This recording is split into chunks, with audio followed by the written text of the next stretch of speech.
doing a video about Janet Resniks pottery. I just want you to know, folks, we got two people in here who've been so much in love that you've been what? You're going to celebrate 60 years Yes. next week. And he works for me. Oh, he works for you. After he retired from teaching at UNC, he decided to work for me. Okay. And he was just coming out to work now, I hope. Isn't there like rules against that boss worker relationship thing? Oh, but you were married before that. I don't know We how worked that out. You worked that out, so it's okay with both of you. It seems to. Okay, you don't have to answer this question if you don't want to, but how did you two first meet? Oh, we were both in college, in Oh, you different did? schools. He was at Yale and I was at Vassar. In those days, there weren't any boys at Vassar and there weren't any girls at Yale. Okay. And so the dating went back and forth between the two schools. All right, so where in between those two schools did you first run into each other? The very first time was at a friend of mine's house in New York City. Okay. And did she notice you first, or did you notice? And you don't have to answer any of these questions. Well, but did she actually- notice you first, or did you notice her first? But you're going to tell me actually what? Well, I was there with a boy I'd been going out with for many years, but he was just somebody who I didn't want to marry. I'm not sure why, but anyway, we were sophomores at that point. But anyway, so he came in, and he had on a Chesterfield coat, and he was just really, really suave looking. I don't know what the word is. No, it's a good word, suave. Okay, and then for some reason he started telling us about what had just happened a few days ago at his school, that one of his friends had tattooed him all over with ballpoint pen. Oh, and were you asleep when they did this to you? No. No, they just did intentionally. Okay. So anyway, he started taking things off and showing us these tattoos. Okay. And there was just something about that. It was just such a bizarre thing. I thought, this is an interesting person. But don't tell me that at that moment you said, "Wow, this is really marriage material." No. I had some other boyfriends in the meantime, and he had some other girlfriends. I mean, this is sophomore year. Oh yeah, so you both were playing the field then. Right. and Okay. We were seniors by the time we got married. Oh, okay. We got married the day after we graduated from college. All right, so you first met at this party. You're inked all over, showing off your bodily parts. It's just his top half. Okay, that's right. Kids, just the top half. But what?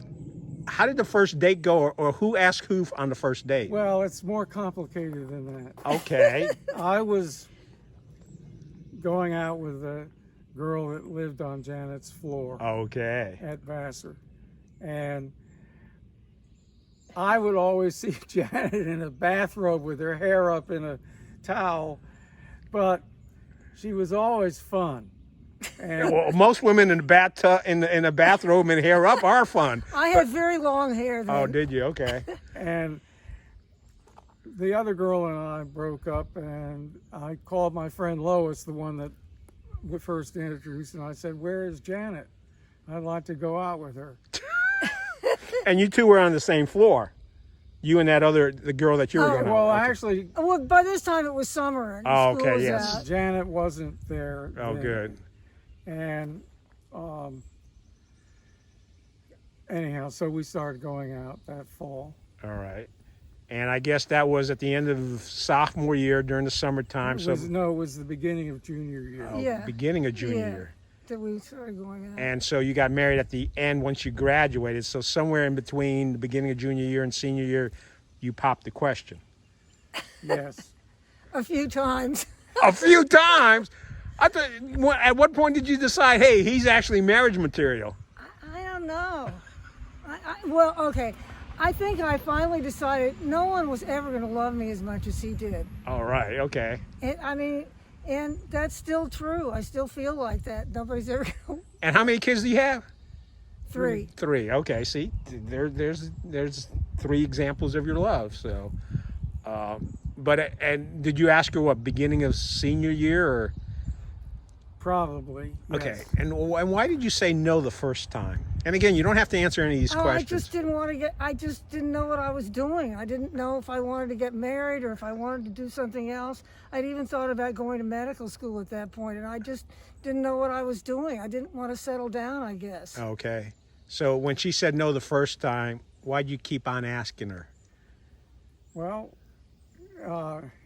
It's a little more complicated. We basically broke up around that. Oh, did you? Okay. Yeah, if someone told me no, I'd kind of get the message too. And I went out with other girls, and she went out with other boys, and we realized that we really wanted each other.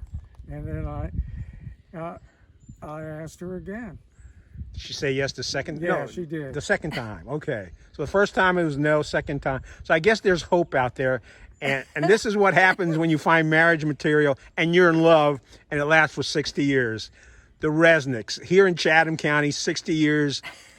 They're the humans of Chatham. That's what it is.